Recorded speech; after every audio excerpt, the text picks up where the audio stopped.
મોડી રાત્રે રાજસ્થાનમાં જયપુર અજમેર હાઈવે પર એક મોટો અકસ્માત થયો હતો। એલપીજી સિલિન્ડરો ભરેલા ટ્રક અને એક ટેન્કર વચ્ચે ભીષણ ટક્કર થઈ હતી। ટક્કર એટલી જોરદાર હતી કે ટ્રકમાં આગ લાગી ગઈ, જેના પછી ટ્રકમાં રાખેલા એક પછી એક લગભગ 200 સિલિન્ડર ધડાકા સાથે ફાટ્યા। અકસ્માતમાં એક વ્યક્તિનું મૃત્યુ થયું હોવાના સમાચાર છે અને 2 થી 3 લોકો ઈજાગ્રસ્ત થયા હોવાની માહિતી છે। અહેવાલો અનુસાર આ માર્ગ અકસ્માત રાષ્ટ્રીય ધોરીમાર્ગ પર ચાલી રહેલા આરટીઓ ચેકિંગને કારણે થયો હતો।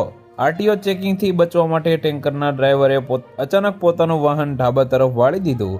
આ દરમિયાન ટેન્કરની ટક્કર સિલિન્ડર ભરેલા ટ્રક સાથે થઈ, જેના કારણે આ ગંભીર ઘટના બની હતી। ટ્રકમાં 250થી વધુ સિલિન્ડર રાખવામાં આવ્યા હતા। ટક્કર બાદ આગ લાગવાને કારણે લગભગ 2 કલાક સુધી સિલિન્ડર ફાટતા રહ્યા હતા, જેના કારણે આસપાસના લોકોમાં ભારે ગભરાટ ફેલાયો હતો। ફાયર બ્રિગેડની ગાડીઓએ સખત પ્રયત્નો પછી આગ પર કાબૂ મેળવ્યો હતો। તો વધુ માહિતી મેળવવા માટે ચેનલ સાથે જોડાયેલા રહો। વિડીયો પસંદ આવે તો લાઈક કરી દેજો। ચેનલમાં નવા છો તો સબસ્ક્રાઇબ કરી દેજો।